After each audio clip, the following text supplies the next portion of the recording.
tout de suite d'emblée demander à Georges Gilbert quel est l'objectif que vous visez en balançant dans l'opinion publique que vous êtes le fils peut-être adultérin du chef de l'État.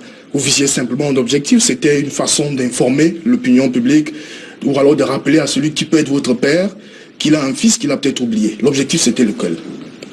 Mon objectif... Au moment où vous décidez de mettre cela dans la place... Oui, je vais vous dire pourquoi. En fait, l'éducation que j'ai eue de par mes parents, je vis sur le sceau confidentiel. Ça veut dire que ma vie fait l'objet d'une confidentialité. Et j'ai maille à partir avec la justice camerounaise à travers le journal Le Démenti, dont je suis directeur de publication. Je me rends compte qu'il y a un talonnement sérieux. Et ma ligne éditoriale, en fait des dénonciations qui sont importantes dans la République. Chaque fois que j'ai un problème, et je prends à témoin les autorités, les plus hautes autorités de la place, un ministre de la Justice est interpellé par la présidence et on me libère. Je reste dans la logique là. Sans votre avis, sans votre consentement, cela se passe dans votre dos. Pas du tout. Je suis au courant.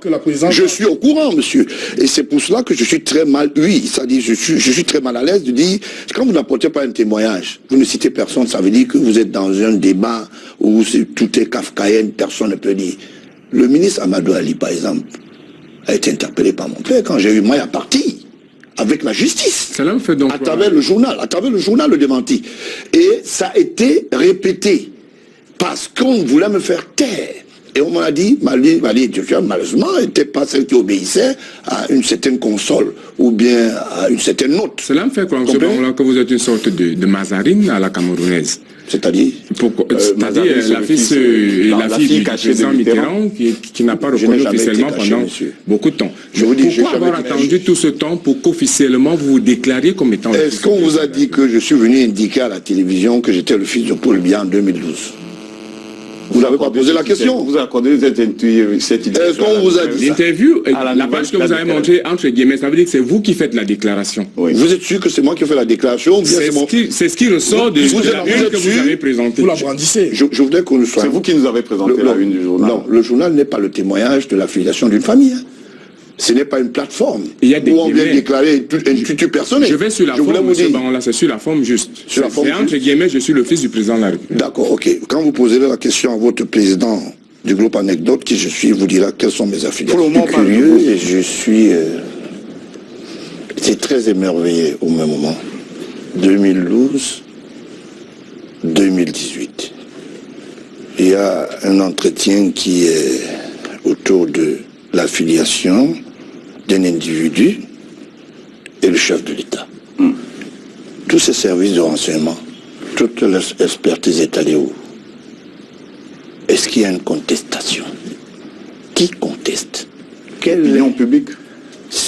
L'opinion, vous, oui. Peut-être. Nous faisons partie. Ok, voilà, je voulais dire simplement ceci.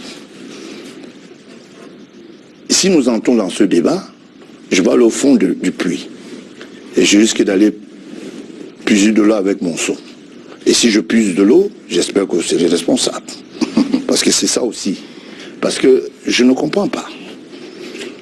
Quelle est cette histoire et cet acharnement?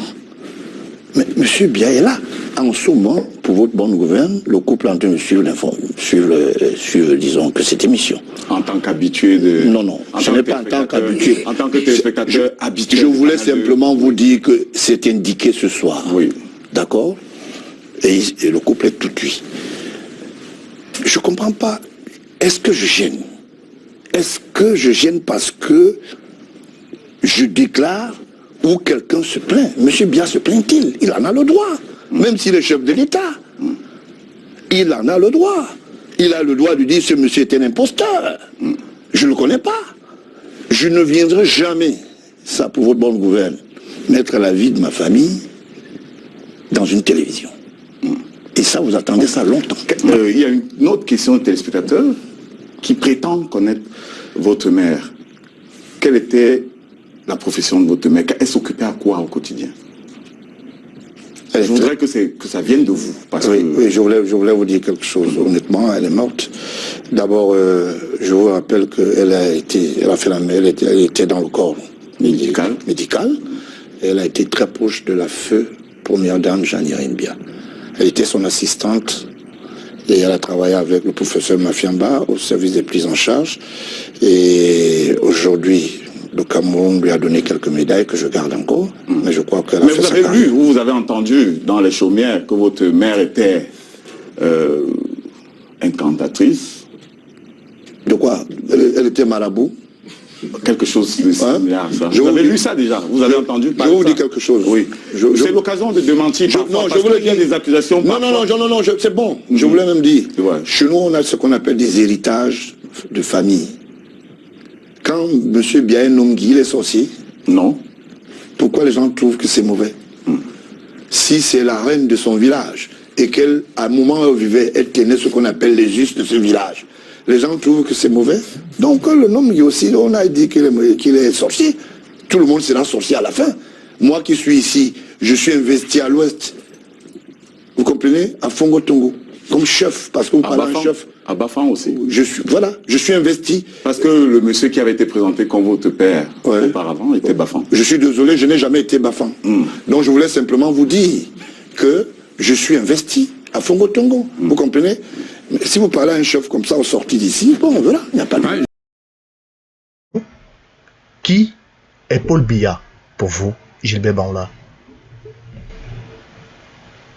Mon père géniteur. Maintenant, en ce qui concerne le Cameroun, le président de la République, chef de l'État. Paul Biya, c'est votre père? Oui. D'accord. Pourquoi il ne s'est jamais affiché avec vous comme il le fait avec les autres enfants? Pourquoi? Quel est le mystère qu'il y a derrière? Je vous rappelle que on ne parle pas des choses qu'on ne connaît pas, parce que très prochainement, ravisez-vous que vous rapprochez de la famille et vous saurez si je suis très proche de mon père, physiquement, mais je ne veux pas dire ici, donner certaines modalités ou bien donner cette information en ce qui concerne les événements anciens de ma famille. Je suis un homme discret. Prendre qu'un monsieur qui déclare que son père est chef de l'État et que le chef de l'État vous regarde avec beaucoup de mutisme, tout au contraire, c'est vous qui devez vous interroger pourquoi est-ce que il fait vase creux. Ça veut dire simplement que il se dit c'est eux qui sont omnipotents dans leur position et moi je reste le père de M. Bangoula. Alors, qui est votre maman? Elle est morte depuis 2001, le 17 juillet 2001, puis à son âme. Comment s'appelait-elle? Bangoula Elise. Ouais. Elle est décédée depuis 2011. 2001. 2001. Ouais, le 17 juin. Qu'est-ce que ça vous a fait son décès? De l'espace vide, et puis je continue à la réclamer aujourd'hui. Alors, avez-vous grandi, Georges-Gilbert Bangoula, auprès de votre père? Oui. Parce que la cohabitation avec mon père est certes vouée à un débat politique, peut-être public, mais je tiens absolument à vous dire qu'il a fait son devoir de père. Donc il a payé vos études, il vous a envoyé à l'école, il s'est occupé de vous. Naturellement. Et pendant ce temps, qui était votre maman quand vous grandissiez? Mais c'est un copain, vous l'avez dit, comme je vous ai dit. Il était avec elle aussi? Oui, parce que c'est mon père. Maintenant, si c'est dans la vie intime, je peux vous assurer qu'ils étaient ensemble. Ils ont partagé beaucoup de choses ensemble, jusqu'à ce qu'elle meure. Donc, jusqu'à son décès, votre père continue de partager des choses avec votre mère? Notamment, parce que quand vous avez un lien, disons qu'à travers un enfant, oui, vous ne pouvez pas couper le lien. Mais maintenant, en ce qui concerne, je n'avais jamais vérifié si dans leur vie, disons, privée, au profond, mais je sais quand même que la cohabitation a été instant, constant et pérennisée.